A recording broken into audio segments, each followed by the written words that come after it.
True lovers, let's be honest. Finding your soulmate these days takes longer than waiting for your phone to charge from 2% to 100% using a thrift store cable, in a power outage, during a thunderstorm, while Mercury... Okay, never mind. We're not going to go there. Hi, I'm Haim with Be Love Media. And today we'll chat about the juncture between the wisdom of the Tao Te Ching, verse 36, and your love life. I'm passionate about helping you align your heart, energy, and divine timing, because chasing love is exhausting, but attracting love through inner harmony, that's Tao level magic. And I should know, because I took the long route, the one I hope you won't have to take. I have been through 3 failed marriages, 3 heartbreaking divorces with lots of suffering elements through it. But I'm grateful because I've learned so much from it, and I wouldn't be who I am without it.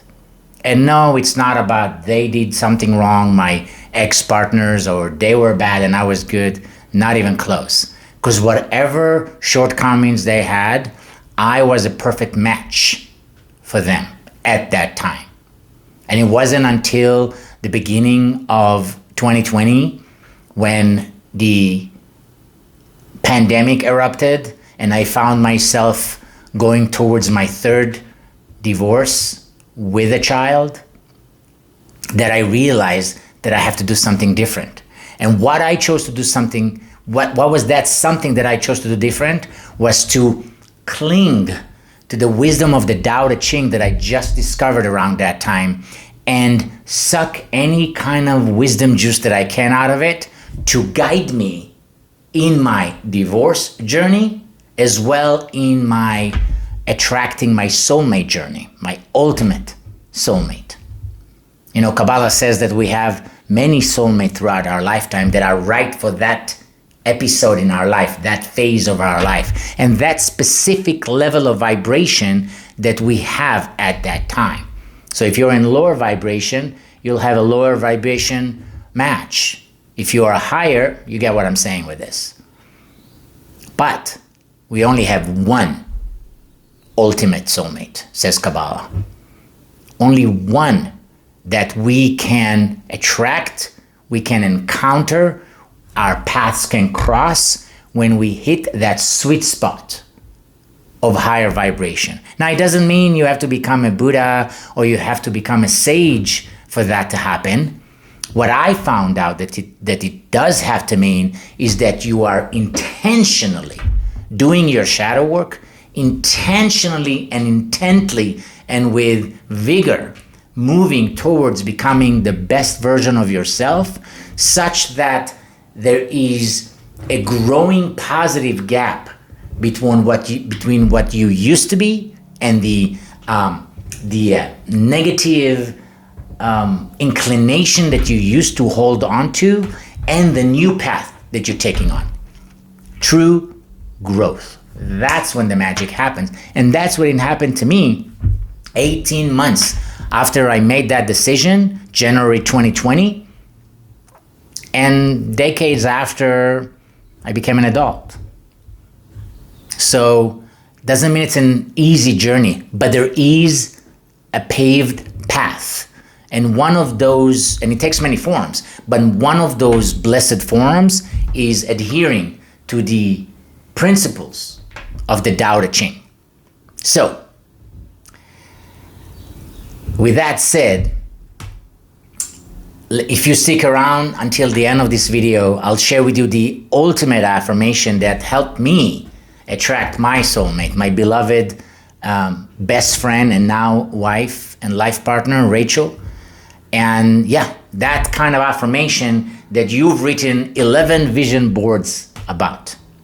If you're into soulful conversations and heart-centered wisdom, please hit like, subscribe, and tap the bell so we can grow this community of true lovers together. So here we go. Tao Te Ching, verse 36, as translated by Stephen Mitchell. Open quote. What is to be shrunk must first be stretched.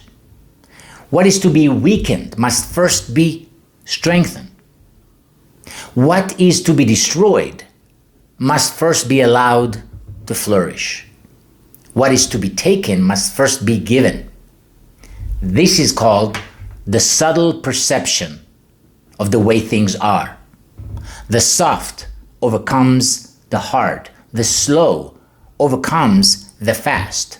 Let your workings remain a mystery. Just show people the results. Close quote. So, what can we get from that? So here are 3 soulmate searching insights from this verse 36. What is to be shrunk must first be stretched. The true love insight out of that, in my view, before we can receive a partner who feels grounded and emotionally healthy, we must stretch beyond our past patterns.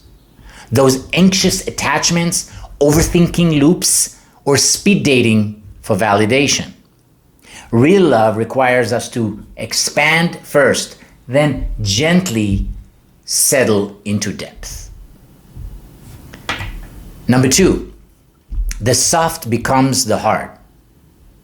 The true love insight here is look for a partner who moves with softness, not performative niceness, but true softness, presence, empathy, and compassion.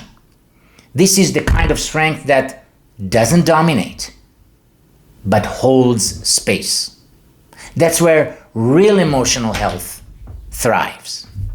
And lastly, let your workings remain a mystery. Just show people the results. Close quote. Choose someone who doesn't need to boast or prove their worth. A truly centered partner doesn't flaunt their growth. They embody it. They are being it. Watch how they move through conflict, how they treat the waiter, how they treat the waiter when they spill the soup or the coffee on them, as I like to say, and how they listen when you speak your truth. That's the result you want to see, not just words. So as promised, 10 soul-filling affirmation to attract love by being love. I am love in motion. Feel free to repeat with me. I radiate the energy I wish to receive.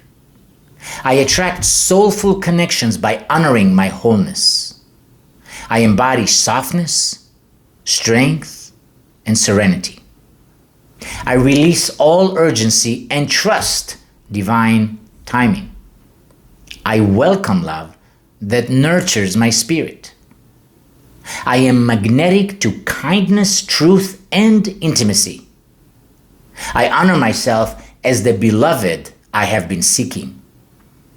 I walk in love, speak from love, and rest in love. I am already the love I desire. All right, true lovers, if this video sparked something in your heart, lifted your spirit, or just made you chuckle about the thrift store charging cable metaphor, show us some love. Click like, subscribe, drop a comment telling us your favorite affirmation or Tao verse.